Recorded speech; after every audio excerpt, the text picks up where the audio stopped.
Hey there guys, introducing Tonton Revolver. This guy has some pretty interesting stuff and I thought I'd feature him and show him off, and really cool illustrations and drawings and things like that.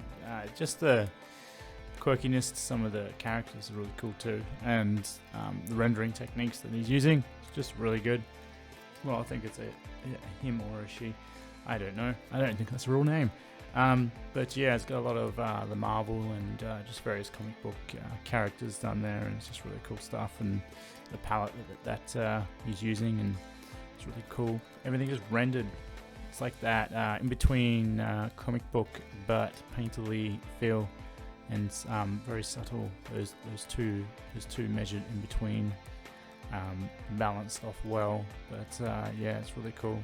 Just that style and just full on gruesomeness to everything is really great to see, and amongst other things. But yeah, I hope you guys go check them out over on ArtStation. And until next time, guys, take care.